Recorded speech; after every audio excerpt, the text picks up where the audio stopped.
Hello, my dear students. Welcome in this session of English teaching. This is A.K. Kuswaha, and you are watching my YouTube channel English Language and Literature with A.K. Kuswaha. आज हम लोग class 10th UP board की first poem dust of snow. Dust means धूल, of means की, काके की, snow means बर्फ, बर्फ की धूल। डस्ट ऑफ स्नो, बर्फ की धूल, जिसको प्रसिद्ध कवि, अमेरिकन कवि रॉबर्ट फ्रॉस्ट ने लिखा है।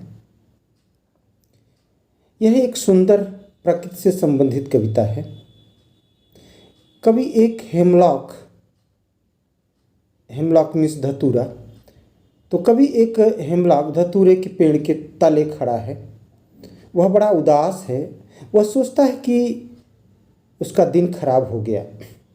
तभी एक कौवा उस धतूर के पेड़ को हिला देता है और ऊपर से बर्फ की धूल उस पर गिर पड़ती है।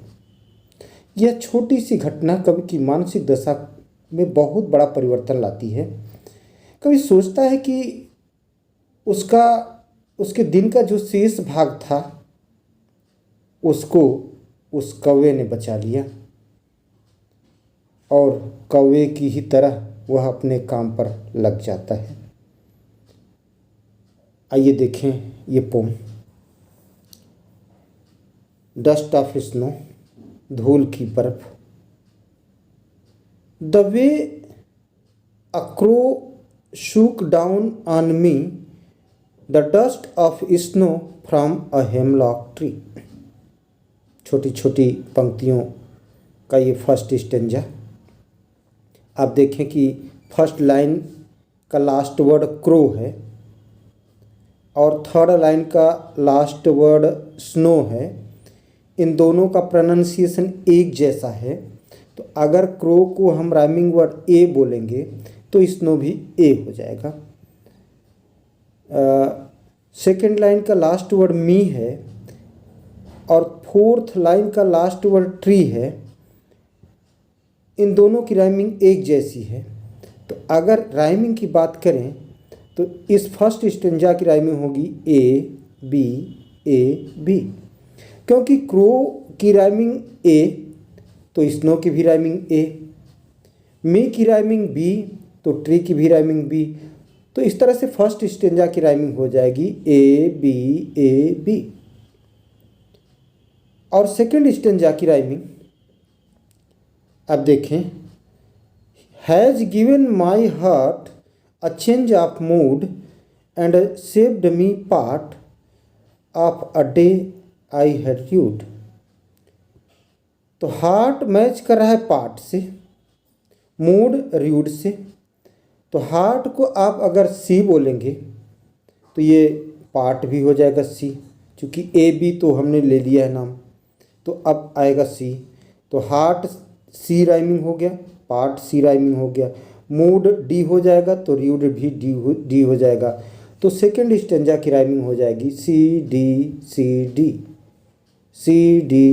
डी। अर्थ देखेंगे। The way a crow shook down on me the dust of snow from a hemlock tree।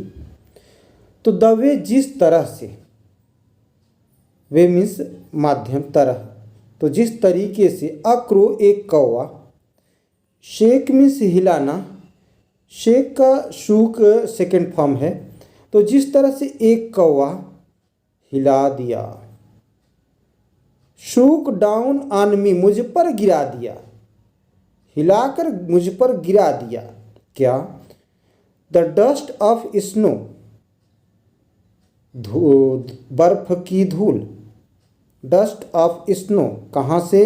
From a hemlock tree, एक हेमलॉक पेड़ से, एक धतूरे के पेड़ से। जिस तरह से कौवे ने बर्फ की धूल को मुझ पर पेड़ को हिलाकर गिरा दिया। एक बार पुनः देखेंगे। The way a crow shook down on me, जिस तरह से एक कौवा हिलाकर मुझ पर गिरा दिया। क्या? द डस्ट ऑफ स्नो, बर्फ की धूल। कहाँ से गिराया? फ्रॉम अ हेमलॉक ट्री, एक धतूरे के पेड़ से। तो एक धतूरे के पेड़ से एक कौवे ने बर्फ की धूल को मुझ पर पेड़ को हिलाकर गिरा दिया। सेकंड स्टेंजा देखें। Has given my heart a change of mood. तो कहा इससे मेरे हृदय में परिवर्तन आया, मेरा मूड बदला। And saved some part of a day, और एक दिन का कुछ हिस्सा, कुछ भाग बचा दिया। आई हैड र्यूड, जो र्यूड मीन्स रिग्रेट, पश्चाताप करना। तो जो मैं पश्चाताप कर रहा था कि मेरा दिन बेकार हो गया, तो उस छोटी सी घटना ने बहुत बड़ा परिवर्तन कर दिया। और अब सोचता है कि उसने शेष दिन को बचा दिया, और फिर वह कौवे की तरह काम पर लग जाता है। ये रॉबर्ट फ्रॉस्ट की सुंदर कविता, एक प्रेरणादायी कविता है। कविता हमें यह संदेश देती है, मैसेज देती है कि छोटी सी घटना भी हमारे जीवन में कभी हमारे अंदर सकारात्मकता ला सकती है।